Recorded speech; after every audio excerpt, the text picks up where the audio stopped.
안녕하세요. 조윤 목사입니다. 벌써 11월의 첫 번째 주일이 되었군요.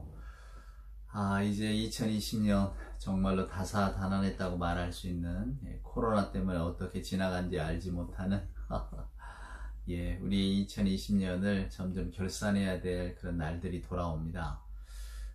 어쩌면 우리 인생에도 이렇게 결산하고 채점하는 순간들이 분명히 돌아오겠죠. 저는 매 주일마다 돌아온다고 생각합니다. 우리 한 주간의 삶이 어떠했는지, 한 주간의 삶이 주님 보시기에 선하고 아름다운 것이었는지 항상 주일이 되면 돌아보게 됩니다. 그 돌아보는 계기는 물론 이 주일 예배지요. 그럼에도 불구하고 우리가 두렵고 떨리는 마음보다는 감사와 또 기대가 있는 것은 하나님께서 우리를 사랑하시고 또 하나님께서 저와 여러분에게 또 새로운 삶을, 새로운 희망을 부여해 주실 줄을 알기 때문입니다. 우리 그 믿음과 소망을 가지고 함께 예배의 자리로 나아갑시다. 찬양하라 내 영혼아, 경배 찬송 621장입니다. 찬양하라 내 영혼아, 찬양하라 내 영혼아, 온 마음과 정성 다하여 주 찬양하라. 경배하라 내 영혼아, 경배하라 내 영혼아, 온 마음과 정성 다하여 주 경배하라. 사도신경으로 우리들의 신앙을 고백합시다. 전능하사 천지를 만드신 하나님 아버지를 내가 믿사오며 그 외아들 우리 주 예수 그리스도를 믿사오니 이는 성령으로 잉태하사 동정녀 마리아에게 나시고 본디오 빌라도에게 고난을 받으사 십자가에 못 박혀 죽으시고 장사한 지 사흘 만에 죽은 자 가운데서 다시 살아나시며 하늘에 오르사 전능하신 하나님 우편에 앉아 계시다가 저리로서 산 자와 죽은 자를 심판하러 오시리라. 성령을 믿사오며 거룩한 공회와 성도가 서로 교통하는 것과 죄를 사하여 주시는 것과 몸이 다시 사는 것과 영원히 사는 것을 믿사옵나이다. 아멘. 함께 성시를 교독할 텐데요. 오늘 교독할 성시는 교독문 50번입니다. 시편 116편에 기록된 말씀. 우리 한 구절씩 교독할까요? 제가 먼저 읽겠습니다. 여호와께서 내 음성과 내 간구를 들으심으로 내가 그를 사랑하는도다. 그의 길을 내게 기울이셨으므로 내가 평생에 기도하리로다. 사망의 줄이 나를 두르고 수월의 고통이 내게 이르므로 내가 환난의 슬픔을 만났을 때에 내가 여호와의 이름으로 기도하기를 여호와여 주께 구하오니 내 영혼을 건지소서 하였도다. 여호와는 은혜로우시며 의로우시며 우리 하나님은 긍휼이 많으시도다. 여호와께서는 순진한 자를 지키시나니 내가 어려울 때에 나를 구원하셨도다. 내 영혼아 내 평안함으로 돌아갈지어다. 여호와께서 너를 후대하심이로다. 주께서 내 영혼을 사망에서 내 눈을 눈물에서 내 발을 넘어짐에서 건지셨나이다. 내게 주신 모든 은혜를 내가 여호와께 무엇으로 보답할까? 내가 구원의 잔을 들고 여호와의 이름을 부르며 여호와의 모든 백성 앞에서 나는 나의 소원을 여호와께 갚으리로다. 그의 경건한 자들의 죽음은 여호와께서 보시기에 귀중한 것이로다. 아멘. 오늘 예배 찬송은 찬송가 435장입니다. 나의 영원하신 기여 생명보다 귀하다. 우리 1절과 2절 찬송 함께 하십시다. 나의 영원하신 기업 생명보다 귀하다. 나의 갈 길 다가도록 나와 동행하소서. 주께로 가까이 주께로 가오니 나의 갈 길 길 다가도록 나와 동행하소서.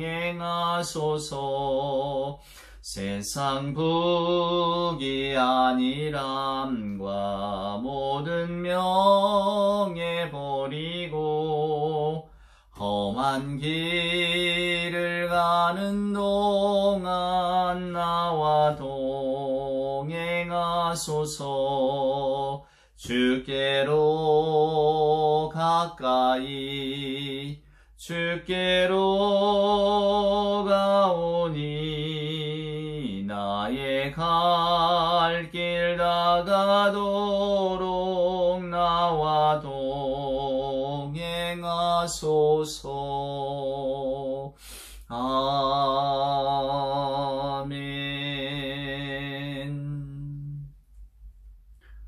기도하겠습니다. 다 같이 기도드립시다. 사랑의 하나님 감사합니다. 어느덧 쌀쌀한 바람이 불어옵니다. 가을이 옴을 온몸으로 느낍니다. 하오나 우리들의 영혼은 봄날같이 따뜻하여 오늘도 한결같이 지켜주신 믿음으로 주님 앞에 나와 예배합니다. 하나님 감사합니다. 세속에 물든 마음과 생활에 헝클어진 행동을 추스리며 주님 앞에 머리를 조아리고 한 주간의 삶을 돌아봅니다. 아버지 하나님, 늘 후회하는 일들과 더 다정하지 못했던 말, 차마 고백하기도 부끄러운 생각, 또 행동들, 저희들의 마음을 무겁게 하는 지난 한 주간의 허물을 우리 사유하시기를 즐겨하시는 아버지 하나님 앞에 올려드리오니 용서와 자비를 베풀어 주시옵소서. 불안하고 초조했던 심령이 든든하여지고 세상의 그 무엇도 우리를 두렵게 하지 못한다는 믿음의 고백이 이 예배를 통해 저희들의 영혼 깊은 곳에서 쏟아지게 하여 주시옵소서. 모든 생명을 사랑하시는 하나님, 오늘 저희들이 처한 현실을 무거운 마음으로 바라볼 때에 오직 하나님의 도우심만이 필요한 것을 절실히 느낍니다. 하나님 자비의 손길을 이 세상 모든 이들에게 베풀어 주시옵소서. 저희들의 욕심과 자만과 또 함부로함과 건방짐이 이렇게 뒤섞여서 코로나와 같은 재앙, 또 이루 말할 수 없는 인간관계의 파탄들, 저희들의 마음이 날로 강팍해져 가는 일들, 이 모든 일들이 밀려오는 것을 봅니다. 어쩔 수 없고 감당할 수 없어서 그저 눈물과 한숨으로 바라봅니다. 아버지 하나님, 저희들의 연약함을 아시고 부족함을 아시오매 하나님의 자비가 필요한 이 땅에 하나님의 자비를 허락하여 주시옵소서.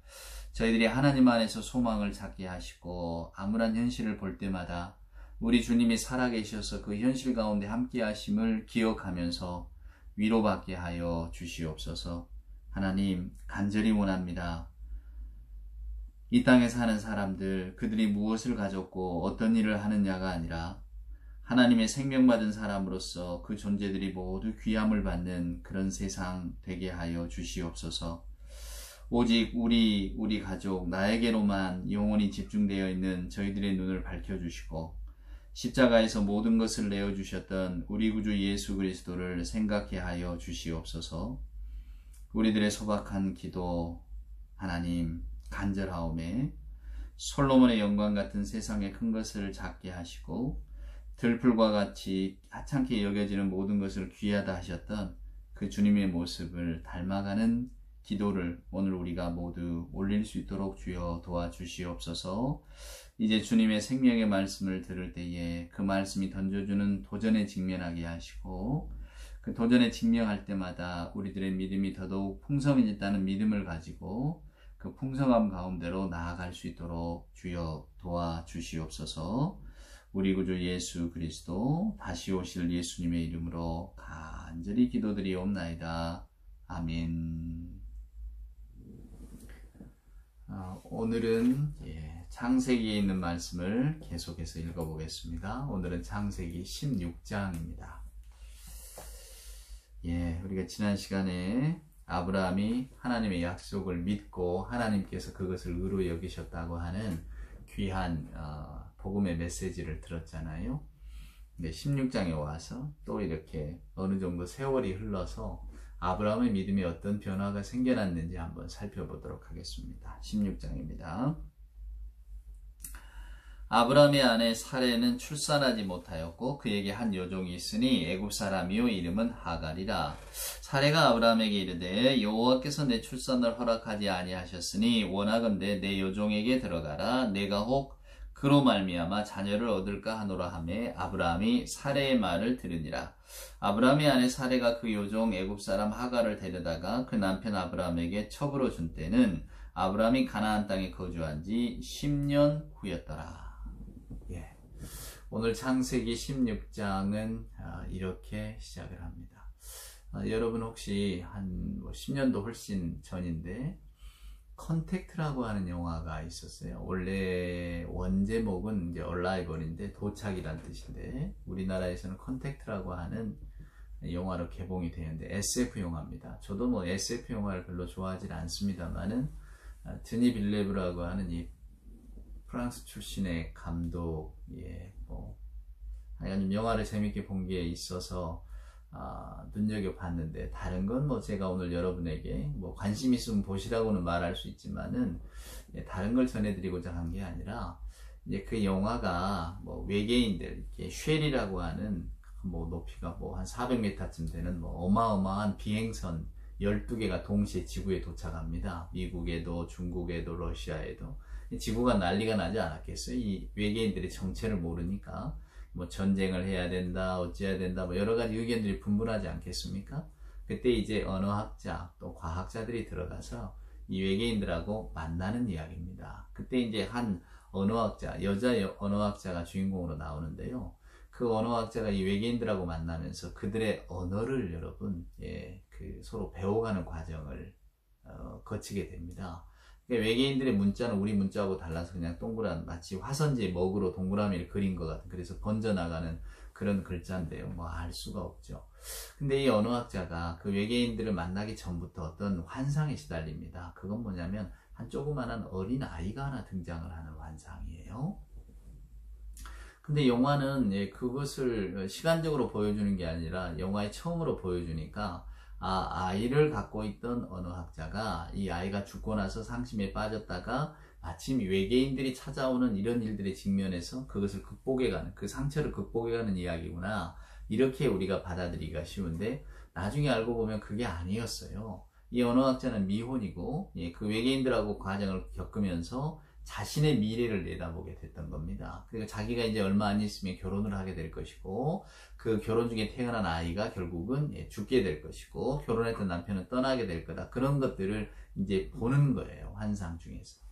이것이 어떻게 가능하냐면 우리는 지금 과거, 현재, 미래 이렇게 직선적인 시간을 살고 있잖아요. 근데 외계인들은 이 과거, 현재, 미래를 사는 게 아니라 이게 다 둥그런 원처럼 다 섞여 있어요. 그러니까 과거의 내가 미래를 보기도 하고 미래의 내가 과거를 보기도 하는 거예요. 우리는 미래의 나는 볼 수가 없잖아요. 그러니까 이 언어학자가 아이를 낳게 되고 결국 아이가 죽게 될 거라는 것을 이 외계인들하고 소통 가운데 알게 되는 거죠. 자, 외계인들이 떠났습니다. 이제 이 여자는 어떤 선택을 해야 될까요? 그 외계인들하고 만남 과정 중에서 겪었던 이제 물리학자 한 사람하고 결국은 이제 결혼을 하게 되는 사랑 고백을 받게 되는데 여러분이 그 여자라면 고민되지 않으시겠습니까? 내가 결혼을 해야 될까? 왜냐하면 이 결혼은 결국은 이 남편하고는 헤어지게 될 것이고 내 어린 딸은 불치병에 걸려서 죽게 될 것인데 과연 그런 선택을 해야 될까? 고민하지 않겠습니까? 근데 이 여자는 선택을 합니다. 그리고 결혼을 해요. 물론 이제 보였던 것처럼 영화의 초두에 나왔던 것처럼 결국은 아이가 죽게 되는 걸로 이렇게 끝이 나겠죠. 그런데 이 여자가 자기 어린 딸의 이름을 짓는 게 아주 의미심장합니다. 그 이름이 한나예요. 여러분. 한나. 우리는 성경에서 한나를 떠올리기가 쉽죠. 네, 그런데 영어 이름을 이렇게 보면 H-A-N-N-A-H입니다. 그러니까 한나라고 하는 그 이름은 영문을 그대로 놓고 보면 똑같은 말이 반복이 되는 거예요. 무슨 의미인지 아시겠습니까? 시작도 없고 끝도 없는 거죠. 저는 이것이 신앙의 언어라고 생각을 했습니다. 원래 저와 여러분이 이렇게 성경을 읽을 때 우리가 히브리 사람들의 사고 구조 속에는 과거, 현재, 미래가 구분되어져 있지 않습니다. 이런 말씀을 드렸습니다. 여러분 혹시 영어 공부하실 때 학창시절에 시제 때문에 고민 많이 하지 않으셨습니까? 현재 분사, 과거 분사, 미래 분사, 뭐 우리는 모르는 것, 우리 대한민국 말에는 없는 거 영어에는 있잖아요. 그래서 저도 그걸 배우면서 이 서양 사람들은 이 시간 개념이 아주 철저한 사람들이구나. 과거면 과거고 현재면 현재이지. 예, 막 이렇게 과거가 현재가 되고 현재가 미래가 되는 이런 순환론적 속에서는 시간을 바라보지를 못하겠구나. 그런 생각을 한 적이 있었거든요. 저는 우리들의 신앙생활도 그렇다고 생각합니다. 여러분, 우리가 과거, 현재, 미래의 이런 어떤 직선적인 시간관에서 우리 신앙생활을 놓고 보면 저와 여러분의 토대는 한없이 부실할 수밖에 없습니다. 그러니까 우리가 믿음의 자리에 나아갈 수가 없는 거죠. 믿음이라고 하는 것은 과거, 현재, 미래가 단절되는 것이 아니라 마치 한나라고 하는 이름처럼, 그래서 오늘 제 설교 제목이 한나인데요. 한나라는 이름의 의미인데 계속해서 이게 과거, 현재, 미래가 뒤엉켜 있다라고 생각하지 않으면 우리가 저와 여러분이 믿음의 자리에까지 순전하게 나아갈 수가 없어요. 자, 오늘 창세기 16장을 보세요. 우리는 15장에 아브라함과 하나님의 대화를 듣습니다. 하나님께서 아브라함을 찾아와서 두려워 말라라고 먼저 이야기를 꺼내셨죠. 그때 아브라함이 하나님께 항변을 합니다. 하나님, 나는 자식이 없어요. 근데 제가 왜 두렵지 않을 수가 있겠습니까? 하나님께서 밤하늘의 별을 보여주시면서 아니다, 내 몸에서 난 씨가 저렇게 밤하늘의 별과 같이 많아질 것이다, 분명히 이렇게 이야기를 하셨단 말이에요. 그래서 아브라함이 그것을 믿었다고요. 막 그가 갑자기 몸이 막 젊어져서가 아니고, 그가 뭔가 알 수 없는 기운을 느껴서가 아니고, 내가 생각할 때는 불가능한 일이고 우리가 이렇게 현실의 세계 속에서는 절대로 가능하지 않은 일이지만은 하나님께서 그렇게 말씀하시니 나는 믿습니다 라고 하는 거고, 그래서 성경은 아브라함이 하나님을 믿으니 하나님께서 그것을 그의 의로 여기셨다고 분명히 선포해 주셨단 말이에요.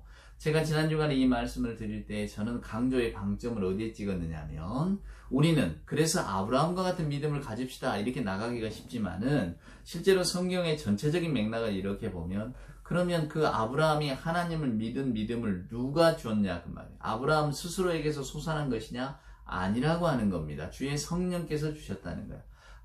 그래서 저와 여러분이 하나님의 자녀로서 살아간다는 것은 결국은 하나님께서 우리를 만들어 가시는구나. 저와 여러분이 어떤 일을 겪든지 간에 그 일을 통해서 하나님의 사람으로 더욱 이렇게 단단히 서가도록 하나님께서는 우리를 그렇게 단련시켜 가시는 것이구나 라고 하는 것을 알게 되었느라고 말씀을 드렸습니다. 그러니까 우리의 믿음의 뿌리를 내게 두면 내가 열심히 노력함으로 인해서 뭔가 이걸 얻을 것 같은데, 세상들도 마찬가지잖아요. 내 힘과 의지로 세상의 변화를 가져오고 세상의 무언가를 내게로 끌어오려고 우리가 애쓰며 살잖아요. 자기 노력도 하고 부단히 애를 씁니다. 그러면서 우리들의 미래를 만들어 보려고 하지만, 그러나 성경이 말하는 우리들의 미래는 하나님의 손에 달려있는 것이지 우리들에게 달려있는 게 아니라고. 그러니까 우리가 오늘 현실의 삶을 살아가면서 우리들의 믿음에 대해서 나는 왜 이렇게 믿음이 없을까? 어떻게 해야 믿음이 더 생길까? 우리는 이렇게 고민하고 어쩌면 저 사람은 나보다 더 믿음이 좋아 막 우리가 이런 열등감에 빠지기도 하지만, 실제로 그 믿음이라고 하는 것은 우리의 사람됨, 인격됨과는 전혀 상관이 없다는 거예요. 하나님의 우리를 빚어가시는 그 과정 중에 있다라고 하는 겁니다. 자, 오늘 아브라함을 보십시오. 오늘 16장에 됐더니 어떤 이야기가 벌어졌냐면, 아브라함의 아내 사레는 출산하지 못하고 한 여종이 있으니 애굽 사람의 이름은 하갈이라. 사레가 아브라함에게 이르되 여호와께서 내 출산을 허락하지 아니하셨으니 내 여종에게 들어가라. 그러면 자식 얻지 않을까? 아브라함이 이를 흔쾌히 허락했다고 나옵니다. 물론 흔쾌히 허락했는지 갈등했는지 우리는 알 수가 없죠. 성경 기자는 말해주지 않으니까. 그런데 이때가 아브라함이 가나안 땅에 거주한 지 10년 됐더라. 그러니까 하나님의 말씀을 듣고 떠나온 지 10여 년의 세월이 흘러간 겁니다. 그 과정에 많은 일이 있었던 거죠. 애굽 사건도 있었고, 롯과 갈라지는 사건, 또 전쟁에서 롯을 이게 뺏어온 사건, 또 이렇게 어둠 속에 불안에 떨었던 장면, 여러 가지 장면들이 있었는데 또 그 시간들이 다 흘러갔다는 거예요. 그리고 10여 년이 지난 세월에 사레가 아브라함에게 이렇게 말합니다. 자식이 없습니다. 그러나 내 여종을 취하시면, 그것이 우리가 보통 하는 일이니까, 고대 근동에는 그런 일이 빈번했다고 하니까 하는 일이니까 비록 애굽 사람이지만 내 종인 하갈을 데려가세요. 하갈을 취하십시오. 그러면 아이가 생길 것 같습니다. 뭐 누가 그럴 줄 알겠습니까? 뭐 이제 이런 식으로 사례가 권했던 거죠. 목적은 단 하나입니다. 아브라함의 어떤 그 씨앗을 자식을 낳아보려고 하는 거죠. 사례로서는 마땅한 선택이고 또 아브라함도 그냥 이렇게 받아들입니다. 왜냐하면 그게 습관이었고 아마 아브라함은 뭐 성경에 나와 있지 않지만 저희들이 생각할 때에 그래 하나님께서 어차피 내 씨를 주시겠다고 했으니까 그것이 사랑하고 관계 속에서 태어난 아이가 아니라도 내 씨앗이면 그건 뭐 누구라도 좋겠다. 또 이럴 수도 있지 않을까? 이것이 합리적인 생각이 아닐까? 이렇게 생각을 했을 것 같습니다. 그렇게 해서 아브라함은 사례가 권한 하갈이라고 하는 요정을 취하게 됩니다. 이게 지금까지의 이야기예요. 여러분 머릿속에 뭐가 이렇게 많은 생각들이 흘러가시는지 저는 잘 모르겠어요. 단지 제가 말씀드리고 싶은 것은 오늘날의 시선으로는 보지 마십시오. 어떻게 아브라함이 여성을 취할 수가 있는가? 이렇게 보지 마세요. 혹은 또 이걸 또 정당화시키느라고 뭐 우리 옛적에도 씨바지라고 하는 제도가 있었잖아. 양반댁에서 자녀가 없으면 그냥 여자를 사다가 이렇게 뭐 아이를 얻기도 했을 거야. 그것이 그들의 어떤 목적이었으니까. 예, 맞습니다. 그러나 그것이 우리들의 행동을 전부 다 정당화하지는 않습니다. 우리들의 삶의 토대가 얼마나 허약한가를 보여주는 것이거든요. 예, 우리는 그저 자녀에게, 후손에게 내 모든 것들을 다 물려줘야 되겠다. 그런 생각 속에 사로잡혀 있으니까 씨바지도 없고 하녀도 취하고 뭐 이러지만은 그럼 그것이 그럼 하나님 보시기에 선한 일인가? 그것은 아닐 것입니다. 그것은 단지 우리 인간들이 살아가려고 발버둥 치는 가운데 만들어 놓은 어떤 관습과 제도일 뿐이라고 하는 거죠. 근데 중요한 것은 우리가 생각하는 믿음의 가정도 오늘 이 시험에 직면하고 자연스럽게 이 어떤 그 과정을 밟아갔다는 겁니다. 그렇게 해서 아브라함이 사례의 말을 듣고 하갈을 취하게 됐어요. 근데 문제는 이제부터 시작이 되는 겁니다. 한번 보세요. 4절입니다. 아브라함이 하갈과 동침하였더니 하갈이 임신하매 그가 자기의 임신함을 알고 그의 여주인을 멸시한지라. 사례가 아브라함에게 이르되 내가 받은 모욕은 당신이 받아야 옳도다. 내가 나의 여종을 당신 품에 두었거늘 그가 자기의 임신함을 알고 나를 멸시하니 당신과 나 사이에 여호와께서 판단하시기를 원하노라. 무슨 이야기입니까? 하갈이 사라를 대한 눈이 달라진 겁니다. 옛적 같으면 내 주인님 순종했던 자가 순종 안 했겠죠. 아마 자기 배를 오르만지면서 나 함부로 대하지 마. 내 뱃속에 지금 누가 있는 줄 알아? 이랬겠죠. 우리는 가히 짐작할 만합니다. 이런 이야기들을 우리 대한민국의 역사 가운데 궁중에서 있었던 일들 가운데도 많이 보고 사극이나 드라마를 보면 이런 장면 많이 나오잖아요. 아마 동서고금 어디에나 있었을 겁니다. 그러니까 저와 여러분이 이 정도의 장면을 충분히 상상할 수가 있어요. 그런 일이 있었을 것입니다. 자, 하갈은 사례를 이렇게 멸시하고 옛날과 같이 다르게 대하고, 그러니까 이제 이 안주인마님이 복장이 터진 거죠, 이제. 그래서 그 원망과 한이 누구에게 갑니까? 이제 애꿎은 남편에게 가는 거야. 아니, 당신이 나에게 이렇게 씨앗을 주지 않아서 내가 이렇게 된 것 아니냐 말이야. 예? 사람의 마음속에 여러분 왜 심사가 복잡하지 않겠어요? 아이고, 나는 내 남편의 씨를 받지 못했는데 저 여종은 받았구나. 그럼 문제가 누구에게 있습니까? 남편에게 있기보다 자기에게 있지 않겠어요? 그러나 이런 것들은 자기 주관적인 방식으로 언제나 사람을 이렇게 바라보기 때문에 그게 안 되죠. 합리적으로 우리가 논리적으로 이성적으로 판단해서 이해할 것 같으면 세상에 다툼이 어디 있겠습니까? 요즘 TV 뉴스 같은 데서 팩트체크 많이 하잖아요. 우리도 일상생활 속에서도 야 팩트체크 해보자. 천만에 팩트체크 한다고 세상이 달라지거나 관계가 좋아지는 법은 절대로 없습니다. 사랑하는 여러분, 관계라고 하는 것은 이해와 사랑과 관용으로 되어지는 것이지 팩트체크 한다고 되는 게 아니에요. 그 말은 무슨 이야기냐면 우리가 인간이라고 하는 이 존재 자체가 이성에 따라 움직이지 않는다는 겁니다. 우리는 이성보다는 감성, 감정이 훨씬 앞서는 사람들이에요. 그러니까 우리가 확증 편향이라는 것도 있잖아요. 저도 심리학 공부할 때 배운 사실인데. 그러니까 무슨 이야기냐면 아무리 진실을 이야기해, 사실을 이야기해 줘봐야 어떤 사람에게 들어오지 않아요. 내게 좋은 이야기를 하는 것만 들어오는 겁니다. 확증 편향이에요. 그러니까 어떤 사람이 저 사람 저렇게 안 봤더니 저 되게 합리적이고 이성적인 사람인 줄 알았더니 그렇지 않더라. 천만에 사람들은 다 그렇지 않습니다. 다 감정에 휘둘리는 사람이고 다 여러분 자기가 좋아하는 것들만을 받아들이고 보기를 즐겨합니다. 여러분 한번 보십시오. 여러분이 다투거나 갈등하는 모든 장면들을 한번 보세요.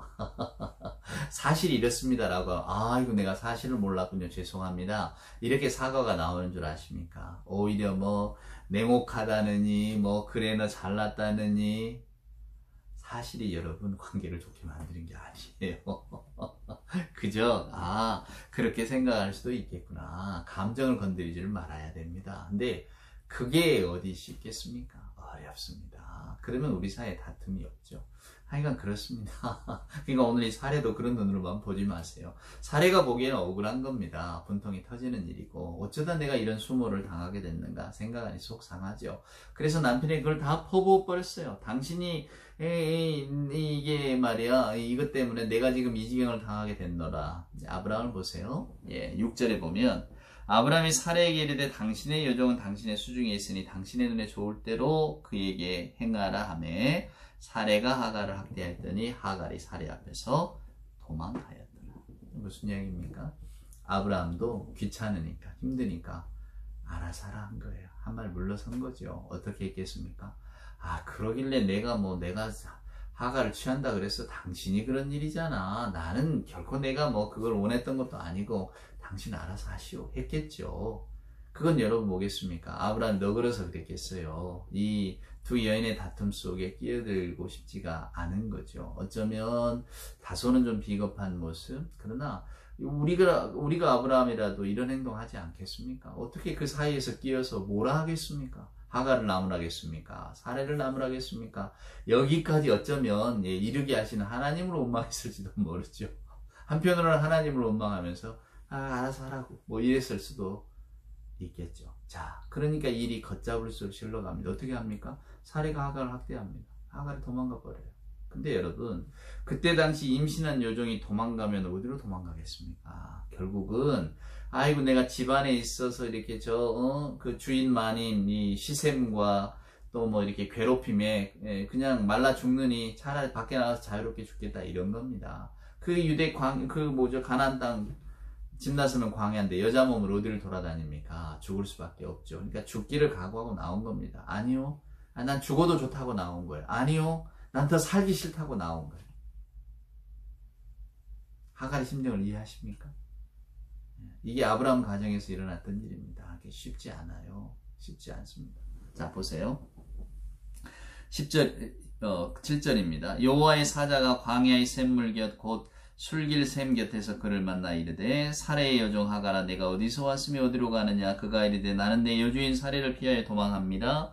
여호와의 사자가 그에게 이르되 내 여주인에게로 돌아가서 그 수하에 복종하라. 여호와의 사자가 또 그에게 이르되 내가 내 씨를 크게 번성하여 그 수가 많아 셀 수 없게 하리라. 여호와의 사자가 또 그에게 이르되 내가 임신하였은즉 아들을 낳으리니 그 이름을 이스마엘이라 하라. 이는 여호와께서 내 고통을 들으셨습니다. 그가 사람 중에 들나귀 같이 되리니 그의 손이 모든 사람을 치겠고 모든 사람의 손이 그를 칠지며 그가 모든 형제와 대항해서 살리라 하니라. 아멘. 무슨 이야기일까요? 자, 사라가 여호와의 사자를 만납니다. 광야에서. 하갈아 어디를 가느냐. 하갈이 구구절절 이야기를 했겠죠. 하나님 내가 이랬습니다. 놀라운 일이 있죠. 일어난 겁니다. 그랬더니 여호와의 사자가 그에게 이르되 돌아가라. 다시 네 집으로 돌아가라. 염려 마라. 내가 너를 지켜주마. 너는 아들을 낳을 것이고 그 이름을 이스마엘이라 하라. 이스마엘이 하나님이 들으셨다는 뜻입니다. 그리고 네 아들은, 여러분 이 말씀 좀 이해하기 어려우실 텐데, 그가 사람 중에 들나귀 같이 되리니 그의 손이 모든 사람을 치겠고 모든 사람의 손이 그를 칠지며 그가 모든 형제와 대항해서 살리라. 무슨 뜻일까요? 한마디로 요약하면 그는 자신의 힘으로 살게 될 것이다 라는 것. 하나님의 아들이 약속의 아들이 아니잖아요. 하나님의 은총으로 살아가는 게 아니라 그러나 너의 아들은 그의 힘으로 살아가게 될 거야. 이런 말씀을 하셨어요. 근데 이게 여러분 저주가 아니라 축복의 말씀입니다. 우리가 볼 때는 무슨 약속의 아들도 아닌데 무슨 축복의 말씀입니까? 아닙니다. 오늘 이 본문의 말씀은 우리가 성경의 역사를 이렇게 보면 결국 이스마엘, 여러분 나중에 이렇게 이슬람에서 이렇게 추종하는 신이 되잖아요. 알라신, 하여간 최고의 어떤 마치 아브라함처럼 이스마엘을 이렇게 아랍에서는 섬기잖아요. 이제 그런 것들을 이렇게 보게 될 때 우리는 이스마엘, 하갈, 이스마엘, 이게 뭐 이렇게 반개 자손이라 뭐 그렇게 해서 계속 이렇게 걸림돌이 돼. 막 이렇게 생각하기 쉽지만은 그것은 저와 여러분이 알 노릇이 아니고요. 어찌됐건 간에 아랍 사람들은 이 이스마엘을 시조로 섬깁니다. 그렇죠? 우리는 이제 그런 것들을 알고 있죠. 왜냐하면 코란을 통해서 아랍 사람들은 이스마엘을 그들의 선조로 여기니까 이제 뭐 우리가 그 정도로 알고 있습니다. 그런데 중요한 건 이겁니다. 하나님께서는 그의 약속의 자녀가 아니라 할지라도 절대로 내치는 법이 없으세요. 그러니까 하갈과 이스마엘에게도 복을 베푸시는 겁니다. 하갈아 돌아가라, 아들을 낳게 될 거야. 네 아들은 건강하고 튼튼할 거야. 하지만 네 아들은 자기 자신의 힘에 의지해서 살아가는 사람이 될 거야. 이렇게 이야기를 하십니다. 우리가 생각할 때 뭐 어떤 느낌을 가질지 몰라도 하나님의 이 말씀은 분명히 따뜻하신 말씀이에요. 분명히 하나님은 축복의 말씀을 주셨습니다. 왜? 하나님의 계획으로 결과가 선해졌잖아요. 광야에서 죽을 수밖에 없었던 하갈이 다시 돌아가서 살게 됩니다. 물론 돌아갔을 때 살아가고 내치면 어떡합니까? 그것은 받아들이는 것으로 되어 있는 거죠. 왜? 하나님께서 사라의 마음을 바꿔놓으실 거니까. 그래서 결국 하갈은 돌아가서 이스마엘을 낳지만은 나중에 사라가 이제 이삭을 낳게 되니까 또 옛 마음이 올라와서 다시 이제 하갈과 이스마엘 내쫓는 장면이 나오잖아요. 그건 이제 또 그때가 자세히 설명드리겠습니다만은 오늘 이 창세기 16장에 저와 여러분이 던져주는 메시지는 분명합니다. 그건 뭐냐면 하나님의 사랑은 여러분 약속의 자녀에게만 머물러 있지 않다는 거예요. 하나님께서는 당신의 사랑을 한도 끝도 없이 베푸십니다. 오늘 이 16장을 보면 문제가 어디서 발생합니까? 아브라함과 사라가 다시 한번 자기 자신들의 힘으로 하나님의 약속을 성취하려고 하는 데 있어요. 거기서 시작이 된 겁니다. 여러분 그래서 신앙이 참 쉽지 않아요. 칼빈은 그들의 믿음에 결함이 있었다라고 이야기를 해요.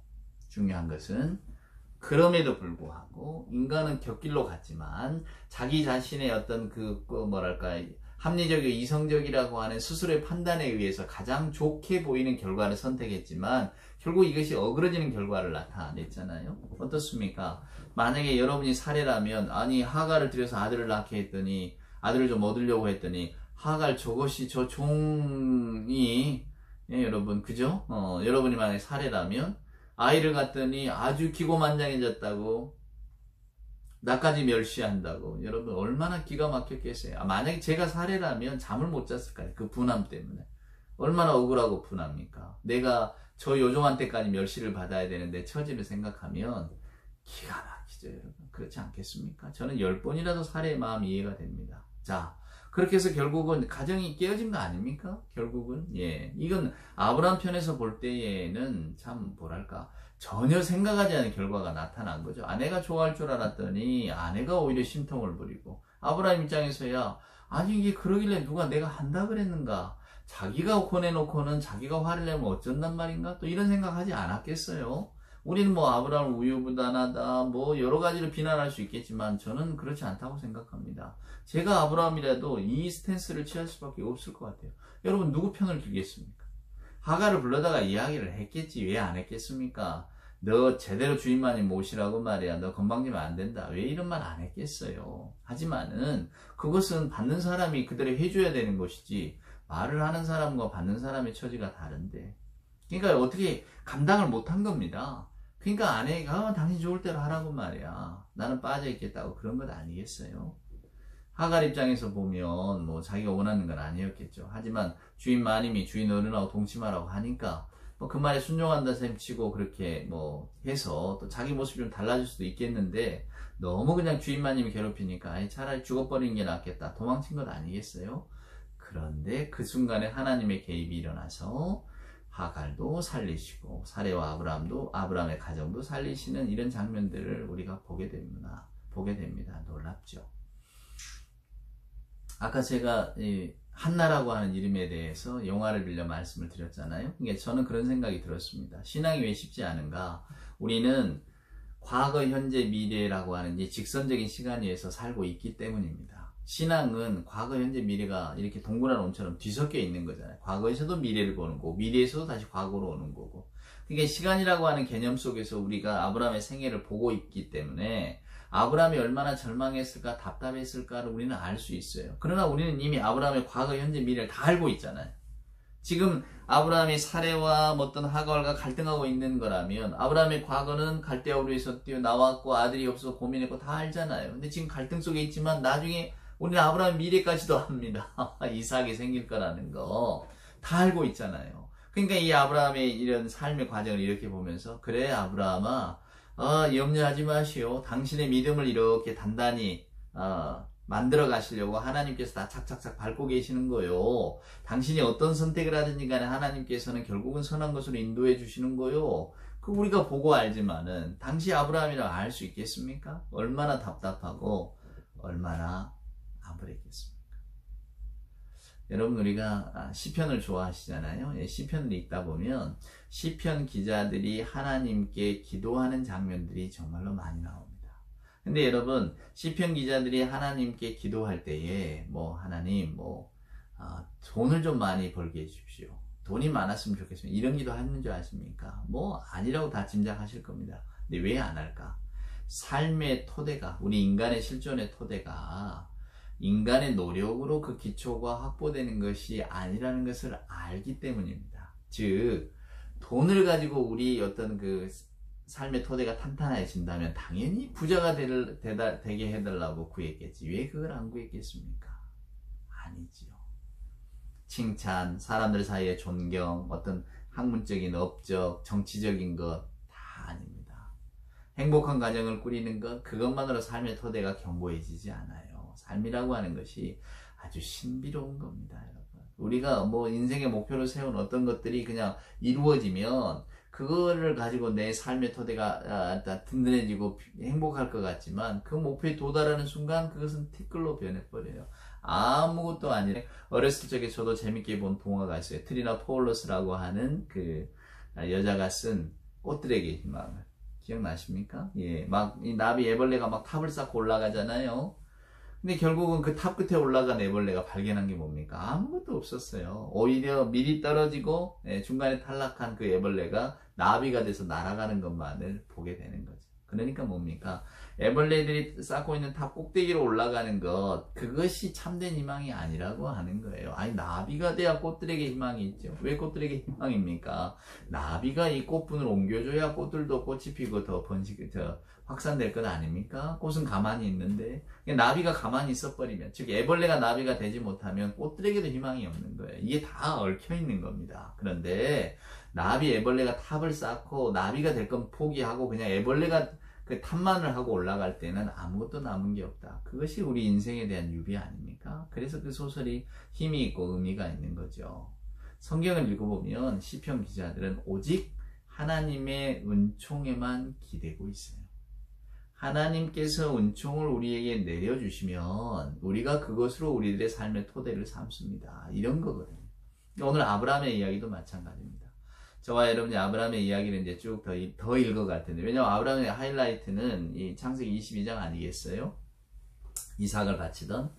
거기까지는 가야 되는데, 그 과정까지가 이 아브라함이 그냥 롤러코스터를 타는 것처럼 신앙 속에서 왔다 갔다 하는 겁니다. 하나님을 철석까지 믿을 때도 있고, 또 그냥 주변 사람들이, 특별히 아내가, 이렇게라도 해서 우리가 자녀를 얻어야 되지 않겠어요? 이게 하나님의 약속일 줄 압니까? 이러면서 저와 여러분이 그냥 이렇게 고개를 끄덕끄덕 하고, 또 거기에 따라서 이렇게 하는 것 아니겠어요? 왜 갑자기 문득 그런 우스개 이야기가 생각이 납니다. 어떤 사람이 이렇게 무인도에, 배가 난파돼서 무인도에 표류했을 때 기도했대잖아요. 하나님 저를 구원해 주십시오. 그랬더니 구조 헬기가 날라왔어요. 때마침. 이렇게 구조주의 당하니까 아니다고, 나는 하나님께 기도하는 하나님이 나를 구해 주실 거라고. 또 지나가는 배가 이렇게 왔는데 또 이 사람이 또 구조를 거절했잖아요. 하나님이 주실 거라고. 근데 결국은 이제는 다 지나가 버리고 말로 죽을 것 같으니까 하나님을 원망합니다. 하나님 왜 내 기도를 안 들어주셨느냐. 그때 하나님의 대답은 뭐겠어요? 이놈아 들어줬지 않느냐. 헬기도 보내주고 배도 보내주고. 우스운 이야기지만은 결국 우리들의 믿음과 신앙이라는 것이 이런 데 매여 있는 건 아닌가 싶어요. 저와 여러분이 고민할 때에 누군가 나타나거나 또 어떤 일들을 가지고 기도할 때 우연찮게 어떤 일이 생각나면 어떤 일이 막 우리 주변에 벌어지면 야 내가 기도했더니 이게 하나님의 도우심이었다고 하나님께서 이렇게 사람도 보내주시고 뭐 일도 이렇게 풀리게 해주셨다고 우리가 이런 이야기를 얼마나 많이 듣습니까? 또 개인적으로도 우리에게 다 그런 경험들이 한두 번은 있을 텐데 중요한 건 이겁니다. 근데 그 일의 결과가 여러분 좋은 거 보셨습니까? 물론 좋을 수도 있겠죠. 하지만은 그러나 제가 알기로는 아마 여러분도 경험하셨을 텐데 그때 내가 하나님의 어떤 그 기도의 응답이라고 만난 사람이면 나중에 이 사람이 내 뒤통수를 치더라. 혹은 뭐 그 일이라고 이게 일이 해결됐다 좋아했더니 뭐 그 일 과중에 내가 병을 얻게 되거나 뭐가 어떻게 되고 그래서 오히려 더 안 좋아졌다. 이런 이야기도 많이 듣습니다. 이게 문제는 뭐냐면 저와 여러분이 하나님의 응답이라고 생각하는 것들 그런 것들이 정말로 하나님의 응답이냐 아니면 우리들의 삶에 이렇게 펼쳐지는 일들 가운데 하나이냐 그건 알 수가 없지만 그래서 오늘 아브라함도 사례의 말을 듣고 하가를 취하면서 아이도 한번 가져보려고 애를 쓰잖아요. 아마 아브라함은 그렇게 생각했을 거예요. 하나님께서 내 씨를 사례가 아니라 하가를 통해 주시려고 하는 거겠구나. 왜 그런 생각 못 하겠습니까? 나중에 가서야 그게 잘못된 건 알지만은 그때 당시에는 알지 못하는 게 우리들의 한계 아닐까요? 그래서 아브라함은 그렇게 행동을 했고, 그리고 결국 가정에 막 큰 위기가 왔지만은, 여러분, 멀쩡하던 사람의 목숨, 하갈이 만약에 광야에 나와 죽어버렸다면, 어떤 죄책감이 그들을 찾아들겠습니까? 굉장히 힘들었겠죠. 근데 어찌됐건 하갈이라고 하는 한 여자의 인생도 회복시키시고, 결국은 아브라함의 가정들을 또 이렇게 선하게 만드시는 하나님의 역사하심이 있잖아요. 하나님께서 우리를 붙들고 계셔요. 이스마엘이라고 하는 사람을 통해서도 보여주듯이 하나님은 약속의 자녀뿐만이 아니라 약속 밖에 있는 자녀들에게까지도 여전한 은총을 갖고 계신다는 것을 우리는 이 본문을 통해서 알 수가 있습니다. 그래서 여러분, 믿음이라고 하는 것은 과거, 현재, 미래 이 시간의 토대에 두면 믿음은 전혀 생겨날 수가 없는 겁니다.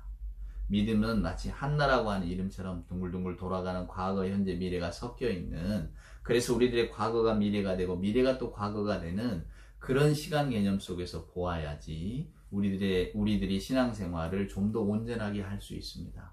지금 현재에 두거나 과거에 두거나 혹은 미래의 소망에만 둔다면 우리들의 소망이 결국 우리들에게 달려있는 것 아니겠어요? 근데 우리는 분명히 과거, 현재, 미래의 시간을 분명한 어떤 시간 개념을 갖고 지나가지만은 하나님 편에서 보면 이것이 다 결국은 뭉뚱그려진 마치 저와 여러분이 오늘날 아브라함의 이야기를 읽는 것 같은 그런 과정 속에 있으니 부디 넉넉함을 가지시고 여러분의 인생이 하나님의 손에 달려있다라고 하는 하나님께서 여러분의 인생을 선하게 만들어 가신다고 하는 그 믿음 속에 사시기를 바랍니다. 그 믿음이 우리를 든든하게 하실 것이고 오늘 저는 여러분들을 위해서 여러분도 스스로를 위해서 그렇게 기도하십시오. 하나님 이 믿음을 허락하여 주시옵소서.